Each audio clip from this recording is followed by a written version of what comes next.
Hello and welcome, this is the Mr.MegaMaker channel. I'm going to be trying something new out. Green Stuff World has a paint range of fluorescent paints, literally the brightest paints as you can get, as they glow under UV light. I've been using these for little pieces on models since I got them about 3-4 months ago, but I kinda stuck with them. Green Stuff World is a completely different medium to the paints I currently use, so when you thin them down, they immediately stop working how I think they should. And the main thing is that fluorescent paints don't have a lot of pigment in them.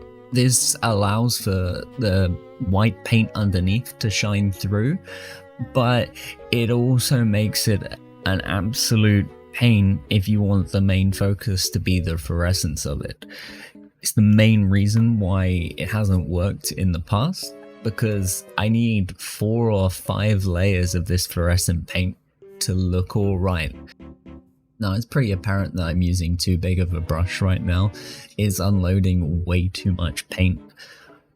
It's kind of hard to tell with this stuff, especially since it looks like orange juice, but I wipe away most of it and just rely on a lot of thin layers. You can't really stop it though from pooling, which is a little bit annoying. I think I probably should have thinned it with a different kind of medium, but I guess I'll have to experiment with that in the future.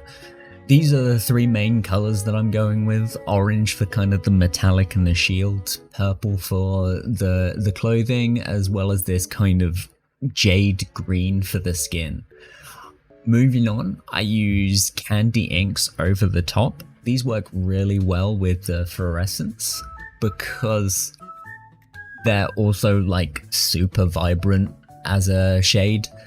We're going to be mixing together some speed paint medium, the yellow and the orange candy ink to make another kind of orange juicy looking pigment. This is what it looks like over like 3 layers of the fluorescent. It doesn't change that much, but it already kind of looks like it has a shade on it. This should just like boost the vibrancy quite a bit though. Now, as it turns out, I ended up slapping him in the face with some of this orange wash. Thankfully, I noticed it before it dried. It's pretty easy to take a wash off. You just kind of, with a bit of a wet brush, just dab it and then keep rinsing the brush over and over again. And it looks like there's barely any orange on it anymore. I think I did that pretty well. Now, as a way of kind of spicing up some of this kind of like boring orange, whilst it's still wet, I'm going to mix together some of the pink and red and kind of like dot it on. This is going to make it look more kind of cruel boy-esque, right? It's going to look kind of dirty, but also keep that kind of like vibrant. Kind of looks like he's been in a paintball fight, but I don't want to mention that. Now, I've also kind of cheated. I put a very thin grey wash over this to kind of add some shadow to it. I totally forgot to record it. Now, I'm going to be adding in some white dry brush. It's kind of, I'm going to do it to everything. It's, the whole thing kind of needs it really. One of the main things is that it's a very warm day when I was doing the dry brushing. It took 3 or 4 different attempts just to make it kind of look alright. One of the main things is keeping the vibrancy. Like, if I'm going to be working with fluorescent paints, it's got to look really bright. And using kind of the jade and the green, the skin's already pretty dark. So instead of doing that, I'm going to put Army Painter Witch Brew over the top. Now, finding a good glazing paint is kind of hit and miss. This is a fairly like dull drab green, kind of like mossy color, but over the top of what is already quite a bright paint, it looks almost neon green in comparison. I think it looks really good to make kind of a green skin tone over the top. One of the main themes of this entire paint job is just going over layer by layer. This Glazing's always going to be quite a few layers. Thankfully, it dries really fast. You can just go back and forth between the different layers. It's a pretty satisfying job though, because you get to see the progress over the course of only like 15 minutes or so. It's definitely kind of ironically like the fastest bit of this entire paint job, and it looks pretty good. Now, once again, I kind of skip ahead here. I forgot to record it, I'm gonna be honest, right?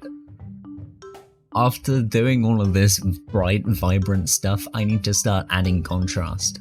So here we've got like a dark brown with a dark brown wash over the top of it.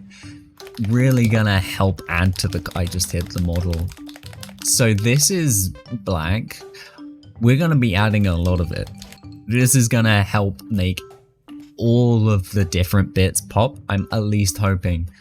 This bit was absolutely nerve-wracking because just if I slip with this, I've already made mistakes during this entire project, but if I miss with this stuff, I don't know how I can fix it, right? This stuff is jet black and the stuff I've been using is transparent. I would have to do like 3 or 4 layers of white and then 4 layers of fluorescent paint over the top, followed by a wash just to make it look alright.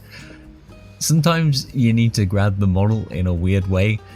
Usually this means it's not necessary, but I'm doing a black layer across all of kind of like the infill kind of sides and bits of things to help make it look kind of high contrast and also like poster kind of look to it. Make everything look a little flatter by taking away all of the edges as kind of like the final step of this design. Thankfully, I didn't make any mistakes, which is honestly a bit of a surprise. I'm pretty proud of that, and I'm super glad because I didn't want to do any repair work. Now I'm going to cheat a little bit and unscrew the top just to dry brush this one little bit. As the medallion is the only thing that's going to be like left black that feels like it has no detail to it, so I'm just going to quickly pick out the highlights and hopefully it'll look a little bit better. Now I'm painting the base black.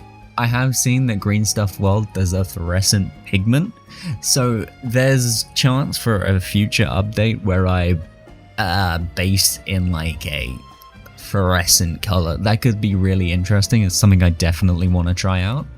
But that's kind of the guy done. I'm going to take him off of his stem and here's the final product. I'm pretty proud of it. It looks really bright and vibrant. The pieces look good.